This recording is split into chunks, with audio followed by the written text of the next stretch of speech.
Okay, I'm here with Lola. The dog that we're here to work with is Mochi, and she'll come into the shot eventually. Mochi, come here.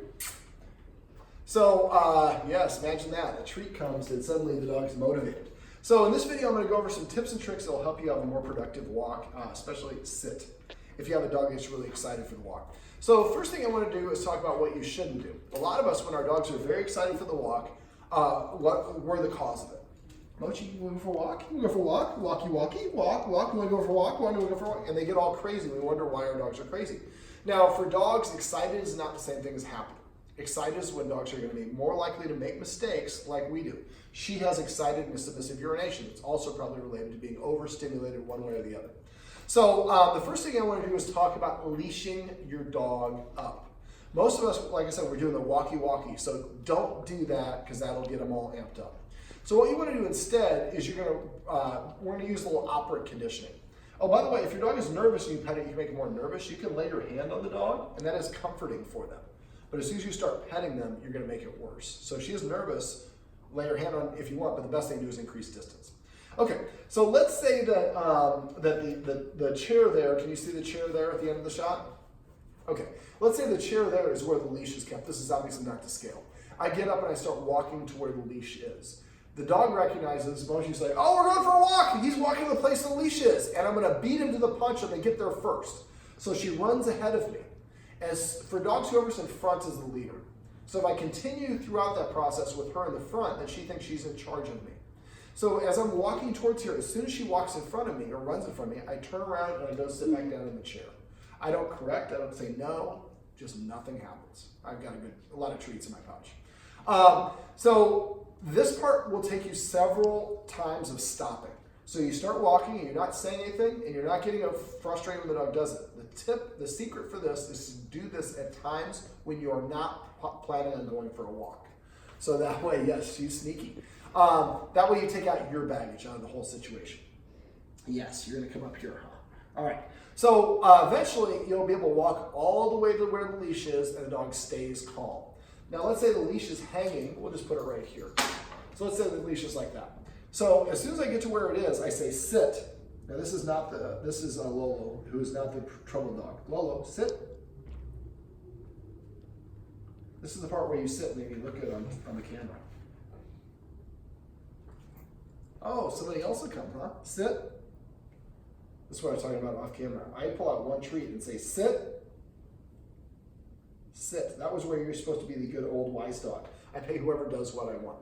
All right, so the first stage is not narrating. Second stage is walking there and be able to walk all the way there with the dog staying behind you. And as soon as it moves in front, you turn and go sit back down. No corrections. The third stage is when I get here, I tell the dog, sit. Once she sits, I start reaching for the leash. Now, this is not where it's normally kept. As soon as I reach, the dog's going to start wiggling. I pull my arm back and stop. And then I say, sit. And she has 3 seconds. If she doesn't sit by the third second, I walk all the way back to the chair and sit down. And then we start the whole process again. If she does sit, then I reach for it again. At first, I'm only reaching this far, then this far, then this far, and this far. Eventually, I pick it up. I'm going to try to make the jiggly sound without dropping the leash, because those sounds are, oh, we're all ready for a walk. So at any point the dog gets excited and gets up out of the sit, I stop. And at first when I'm doing it, I tell her sit. If the dog sits, then I continue the process. After a while, I just stop and I wait for the sit. If it doesn't sit within 3 seconds, I walk away. You are very determined. I'm going to take that out of your reach. All right, so now I've been able to get here, tell the dog to sit. It stays seated and the whole time where I reach and pull out the leash and attach the leash to the dog. Now, for the dog, the excitement that you have when you're going through the leashing process is going to carry over to the walk. Mochi, come here, sweetheart. There we go. So if we don't take the time to get our dog calm before the walk, they're not going to listen to us outside when there's a lot more stimulus. Now, I fitted both dogs up with what's called a martingale collar. The martingale collar is also referred to as a no-slip collar. It looks like a figure 8. So there's this extra little loop here. You're going where there, but the leash treats are not there anymore. So I attach the leash, and this is a 4-foot leash. And it's a straight 4-foot leash. There's no extra loops on it or bells or whistles. I put the small loop on the dog's spine, and I take the leash and I'm going to run it around the dog's chest, behind both of their front legs. And I'm going through this loop towards the head, and don't cross over the leash. Yep. we go. Try not to pull your dogs on a leash. Dogs have what's called an opposition reflex. They are programmed to push or pull against pressure. And you're not liking this very much because you like the harness because that gives you a lot more control. Now when you're doing this, I'm kind of readjusting. There we go. So it should be behind both front legs. And I'm going to go through my 5 rules for a structured walk in a minute. Now she probably is going to protest and spaz out like she just did. Some dogs will do that at first because they don't like this. They like the other rig because a harness, which is what she's normally walked with, it does take the tension off of the neck, but it also gives them a lot more control. So when we do this, we want to make sure this small loop is on the spine and always go through the loop towards the dog's head, never go through it towards the butt. And never cross over like extra wire. When you do it properly, it's not cross, it's just on the dog's fur and going straight through. You'll see it once you're on. Okay, you're still going where the treats were. That's just the smell of the treats now. Now, I have 5 rules for what I call a structured walk. I'm gonna go through them here and then I'll demonstrate a little bit. Rule number 1 is pick a right or left side for each dog. I have 4 dogs. 2 of my dogs are always on this side, 2 of the dogs are always on that side. And out here people are like, well, Maltipoo, when I'm down going through Sunset, the grass is on here, and then I'm doing it. Don't worry about that stuff. So give them a right or left side so they know. So Mochi knows when I'm walking, my job, my place in the family's position is on the right side of the leash handler. Lolo's like my job, my place is always on the left. That way you can correct them independently if you need to. I don't know who that was. That was her? I don't know who that was. All right. So rule number 1 is assign a side for each dog. Rule number 2 is your arm should hang straight down. Now I'm going to get up and I'm going to walk around the table so you can stay there and you'll be able to see me. Takes me a little bit longer to get up when you get a little older. All right. You see the excitement level that I have because they think the leash is out. We're going for a walk. So I'm gonna say that her side is the right side. And again, you can change this later. So I've got it going. I have my hand through it. I grab it through the Y of my hand. I'm flipping it around the palm of my hand. Now this is a little bit too much. I want it to be a straight leash, but not a tense leash. Dogs have what's called an opposition reflex. They are programmed to push or pull against pressure. So this is why I like using a 4-foot leash. I don't really have to wrap around my whole hand, but if I have it here, it's too much. So what I'm gonna do is wrap around 2 fingers. So I wanna have a distance where this is the only movement I have to do for my hand. So if I have a 6-foot leash, I gotta go way up here. All right, so rule number 1 is be in your position, be in your side, and I'll show you when I walk her around and show you the right position we would like her to be in. So I'd like her front paws aligned with my heel or really the seam of my pants. This is the position you want her to be in. Whoever's in front is in charge. So rule number 1, stay in your position. Rule number 2, your arms should be doing nice and relaxed, and that's why, see, I don't have the tension on the leash, so now I'm gonna put that extra 2. That is Mochi. There we go. So now I can keep my hand hanging straight down. This is, if you're walking your dog like this, you're flexing it. You're putting tension on the leash, she's gonna pull against it. All right, so rule number 2 is keep your arm nice and relaxed. Rule number 3, the correction is to go up and down very fast like this. You wanna go up as fast as you can and go down even faster.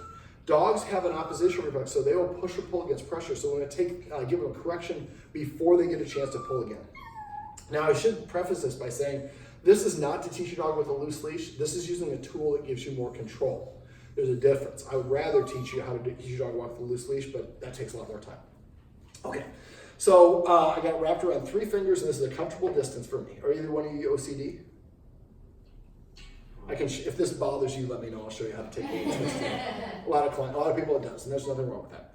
Okay, so rule number 3, rule number 1, stay in position. Rule number 2, your arm is nice and loose. Rule number 3 is the correction is to go up and down really quickly, and you only correct if the dog tries to go in front of you.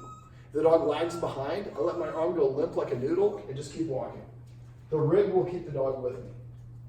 The correction before the dog's out of position is a quick pop up and down like that. So you don't want to pull the dog's legs off the ground. It's a quick tug up and then relaxing it. So that's rule number 3, quick up and down correction. Rule number 4 is something I'm modifying a little bit. I used to say no snopping and sniffing. Dogs smell the way that we see. To say a dog can't sniff on the walk would be cruel. However, a dog's nose controls 60% of their brain and they can't multitask. So the dog's sniffing, it can't pay attention to you, so we have a bit of a conundrum. The way I've solved this is I give the dog a 1-minute free sniffing every block. So I go to where I decide the dog can sniff.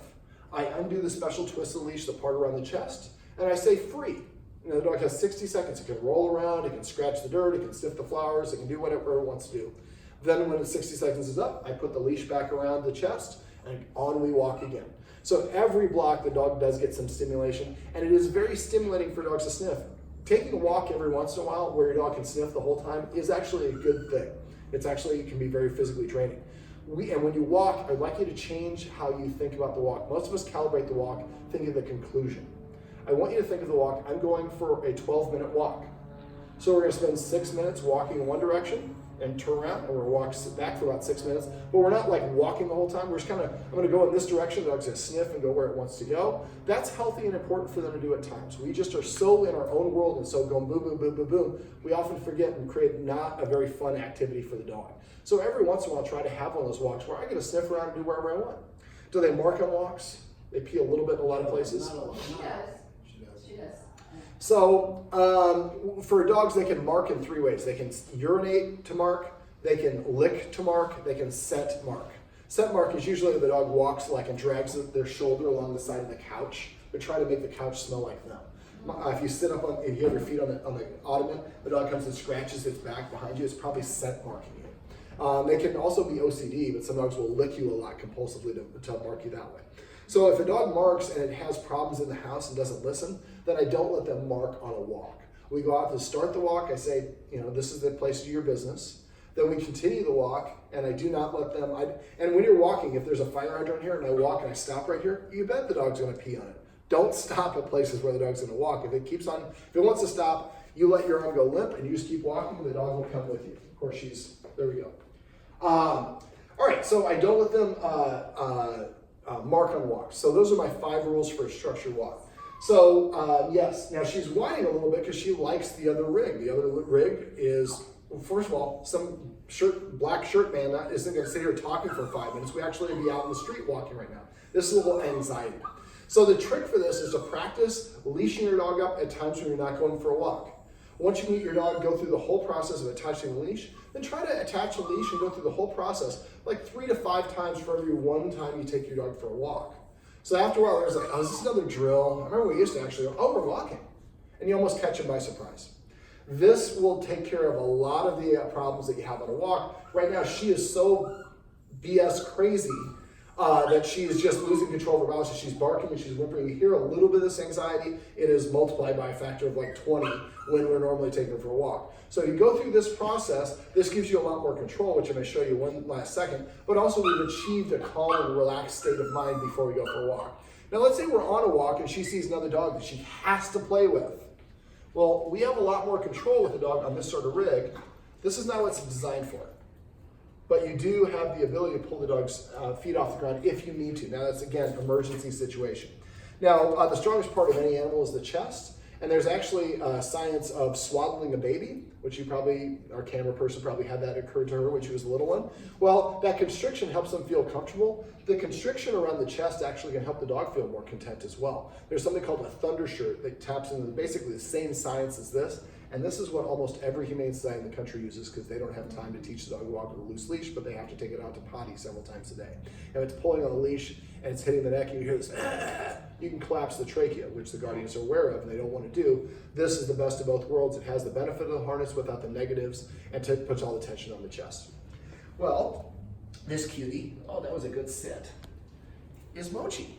And this is Lolo. And these are some tips and tricks you can use if you have dogs that get excited and don't behave well on the walk.